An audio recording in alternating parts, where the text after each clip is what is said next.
Hey everybody, this is Rick Morgan. And this is Nolan Morgan.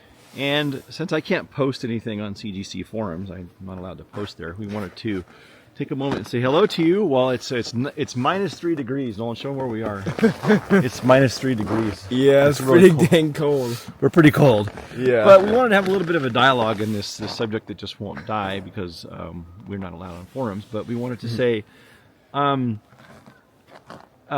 to say first of all that we've known that slabs could be cracked pretty easily, and we suspected they could be reholdered since 2021. Just as a matter of record, and we have not done it. We've not made any money from it, and we haven't been doing it.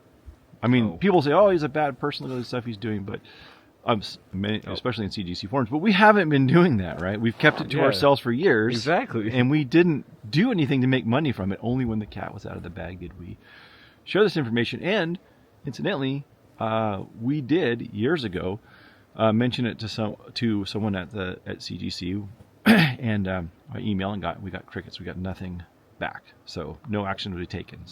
This is what we've done to help. We do believe that now, who benefits the most from keeping this information secret?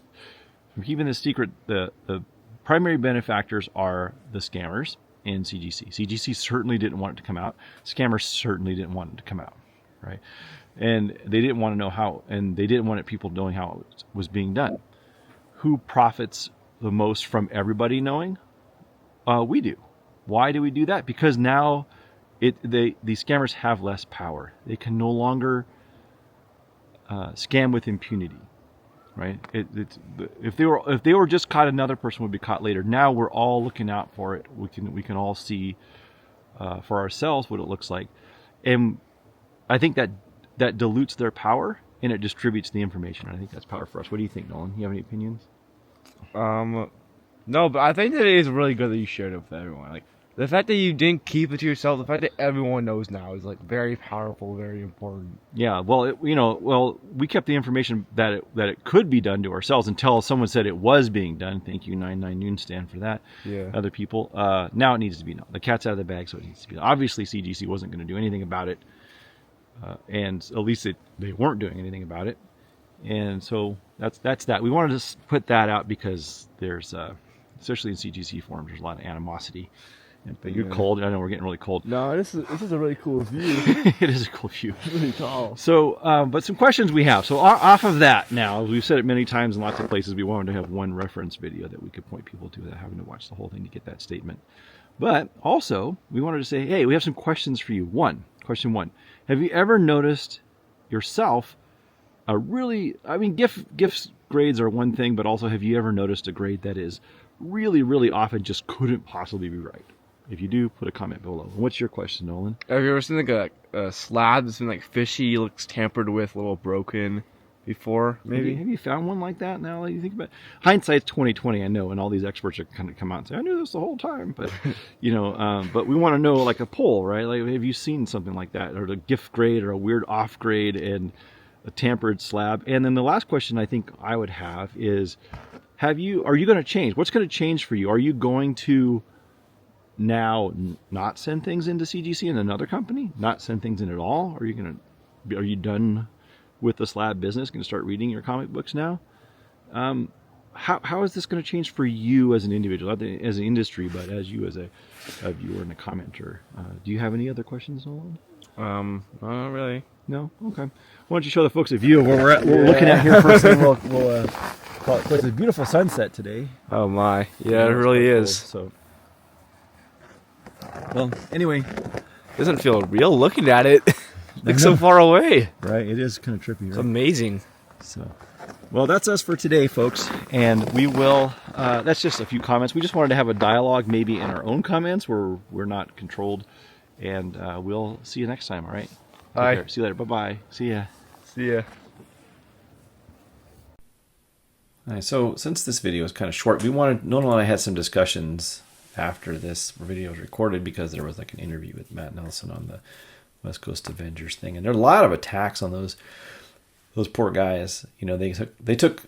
I think there was a lot of animosity on one side and a little bit too much forgiveness on CGC's part on the other side. It depends. I think I've been finding a line about this. This seems to depend largely on how much money you're making from slabs, right? I think universally we're finding a dividing line that says that if you make a lot of money, or you have a lot of money invested in CGC, then you are much more likely to be forgiving than you are alternately. So that may or may not be true. That's an impression. That's a notional impression that I have. So we asked the question, Nolan. What did we ask? We said, what did we say? What should a third party grader provide? Yeah. What if we did want to have one? Like what's the basics from our opinion, from our heart? What should they have? Not saying we'll talk about specifically where CGC failed in this a little, but a lot of it's going to be our impression of what should you give. Like, I think the very first thing, if you do nothing else, it's grading. I think the grading should be reproducible and standardized. I think that we should know how the book is graded, what makes a grade better or worse, what makes a label a different color label. That should be standardized, meaning that if I were to take that out of this case, cut it out, and take it to a different grader somewhere else, there's a standard that they could follow and get the same exact grade. Now, I think if that is impossible and they cannot get that grade, then the discretizations or the gradations of the grading are too narrow and they should be widened, right? If it is impossible for even the experts to get 8.5 twice in a row, it's actually somewhere between let's say an 8 and a 9 somewhere, then that's false. That shouldn't be true. You should just have a grade that says very fine plus. I definitely agree with that. It's definitely the biggest thing. Yeah, if you can't, and I think they failed us there. I think that there's lots of stories about there being variation in the grading, and that's just wrong. And if it is, that's okay to be variation in the grading, because how are you going to do it? How are you going to put all these defects into a formula and get a number out? It's not impossible because we've been doing it a long time, but to do it reproducibly and rapidly, it's difficult. We understand that. But if you can't get the same number twice, then those numbers need to be wider. They need to be bigger bins. What else, Nolan? What else should they do you think? Care. It should not harm the book in any way. There should not be anything in the case. Should not be anything damaging the book. Nothing. It should be completely perfect. You shouldn't have dropped a rock in it halfway through or something. Yeah, we've seen little pieces of paper. Hairs are common in slabs. Books upside down in slabs. We've had reports of people saying they've scanned the book, sent it in, and there's bent corners and spine ticks. Impressed by presumably fingerprints even by the graders. You shouldn't be grading the book and making it worse, right? And I'm going to say this. Another thing they should have, actually at a minimum, is the slab itself. What we're calling the slab, the case. It should offer protection and security, right? Protection from normal handling and security. And so, if you handling it, storing it, putting on the wall, the common things people want to do, the book should be protected from that. It's not. It is not protected from that.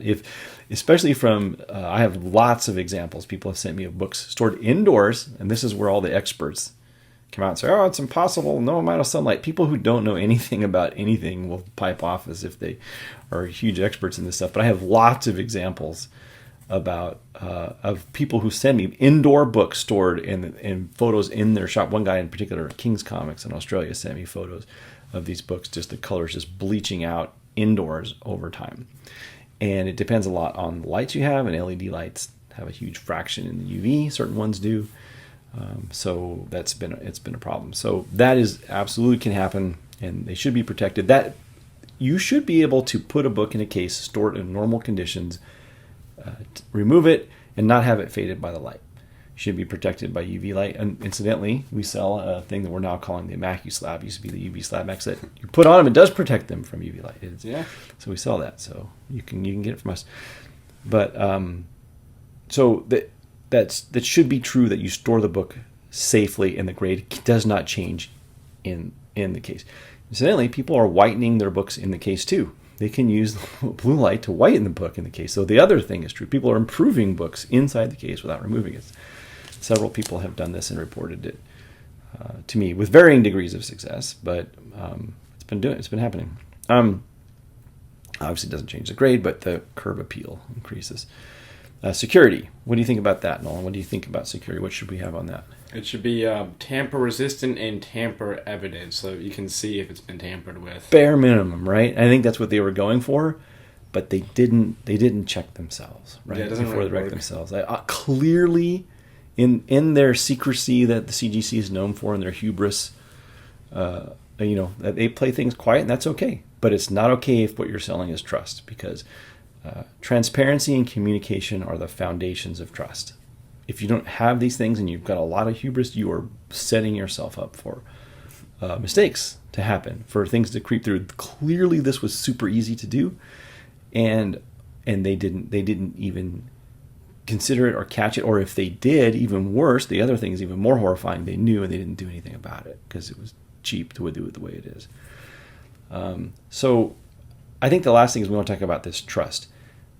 If your name, if you have the word guarantee in your name, you should be guaranteeing something. And guaranteeing is something that implies some amount of trust, right? We trust them. We trust them to give us the same grade to protect our books. We trust that if the book says it's what is on the label, that's what's inside. Now, in this latest scam thing, the CGC is a victim. They are not a perpetrator victim. So I'm not going to make it sound like they are victimizing us, but they've lost their trust completely because they didn't do the simplest thing, which was to self-check, right, Nolan? Yeah. They didn't do anything to self-check, apparently, because we don't know. They have no transparency. How a book got a certain grade, don't tell us. Who graded our book, don't tell us. How secure are your books, don't tell us. How many people are affected? Just one. Really? How do you know? Don't tell us. Right? They don't tell us anything. Yeah, pretty secretive, I would say. Yeah, what are you going to do to compensate people? Make it right. How? Don't tell us. Like, they don't tell us anything. So this is a lot. There's a lot of opaqueness, a lot of smoke and mirrors here. It feels like, from my perspective, they say we're doing an ongoing investigation. Let the police do investigation. Let a reporter do investigations. You can, if you want, stay quiet, but I don't. I mean, it's just obviously they're going to want to know. But that's the cop out to say that. They should at least be telling us, are there more people doing this? And if not, how do you know? How do you know? How are you going to stop this and catch this? Or else we don't have your trust. And we've seen some pictures of people with, I think it was, what was it called? Comic Book Depot or something like Comic Stop, something like that. They had a heating gun and a trimming device in the background of their books with the Amazing Fantasy 15 and some Hulk ones and stuff. It's like, oh my God. So anyway, so obviously it's not, it could be more than one person. When they say it's just one and they say it with impunity, and it's only these books and they say that with impunity, it doesn't ring true. It doesn't ring right. Because why? It would if you told how you know. How do you know? You don't know. They only know the ones that have been reholdered. They don't know books that maybe were swapped and then sent out into the wild. They don't know. I've gotten several emails. I have 38 emails right now from people who sent me photos, images of their books. I won't share their names, so don't freak out if you're one of them. Saying, do you think this was tampered with? And none of those books are on the list. So, I'm not going to tell you how many I thought were, but it's a lot. So that doesn't seem very transparent to me. So one of the things is the grading scale we said should be consistent and thorough, like consistent and reproducible. So you should be able to, the grading scale should be consistent and reproducible from one place to the other, as we said already. That's a huge thing for trust, right? And you should step up and communicate. Everybody's going to have mistakes. It's not just CGC. They're going to be, other companies are going to have them. They're going to have their pluses. But individuals are going to have mistakes. How you handle that goes a long way to building trust back. I'm not seeing that at all. It's been very consistent with their typical MO, which is all of the obfuscation and silence and secrecy that we're grown used to. People are so happy that Nat Nelson came on this interview to talk to people. It's like having a parent that ignores you your whole life. So when the person finally does look at you and pat your head one time, you're so thankful that they gave you any information at all that you think that that's real love or something. But it's not. It's just it's too little, too late, right? The comic book community realized this, and only when they were forced to, only the day after, a week after 99 Newsstand posted his research, and I posted the day after I posted the video saying how it can be done, did they say anything at all. Otherwise, they were completely silent, even in the forums. So not cool. That's pretty shady. It's not great. No, it's not. It isn't great. It isn't, and it's. I can see why. I can see that if I had a lot of money on the table and this was a very scary thing, I wouldn't want to say anything either. But it's the hard conversations you have to have if you want to maintain transparency and trust. So, the other thing I'm going to say is a part of this trust. If you do have a security failure, if any company, not just CGC, we're talking about CGC as an example, but we're trying to build an imaginary new company. What should they do? So Nolan, if there is a security failure, what should this imaginary company do? Would you say? They should immediately stop grading books. Like, if you keep grading books, that just makes the problem worse. Like, just from then on, like, the more you grade, the worse it gets. Why do it?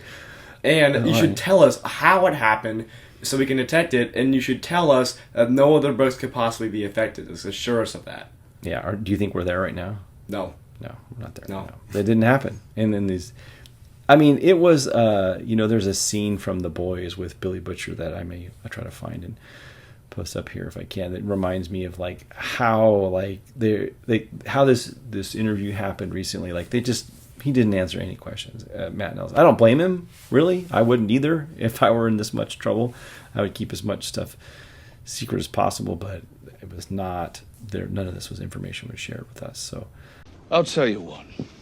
When we're all done here, I'll buy you a nice big family-sized bottle of top-shelf lube, and I'll tickle your balls till your big meters stop. And even then, I just won't do it. That's my opinion anyway. And anything else you want to say, Nolan? No? There's going to be some angry comments. I'm ready for it. Yeah, people like, especially in the CGC forums, we are like persona non grata out there. Jeez. But anyway, this is just our opinion, right? You have to listen to us. You can go listen to someone else's. Get mad at him. Don't get mad at me. Better opinions. Generally, they're mellow here. It's like people that reference this and they talk offline on other sites. Because I have a thing that says if it's too aggressive, it puts the comment in limbo, and I just can approve it or not. So I don't see too much because I try to keep it family friendly here. And let's hope. Let's end on a hopeful note. I'm hoping that we get the things we listed that we want, obviously, in trustworthiness and security. From CGC in the future, and we can move forward. But I will say that this industry, this hobby of grading and selling comic books existed before there was a CGC and before there was a lot of technology. But I think CGC could be supplanted if there were a fast optical grading method where you could take a video or a picture of a book and ask a future Terminator robot to like give us the grade, and that was it at the time of the transaction, which is really the only time you really need it, is at the time of a transaction.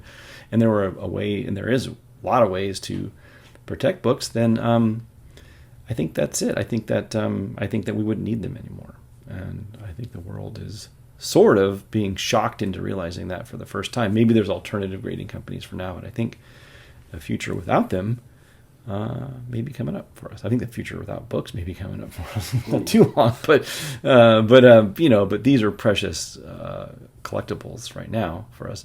So anyway, that's it for us for today, folks. I hope you leave a comment down below. Take care. Bye bye. Bye. See ya. Bye bye. Bye-bye.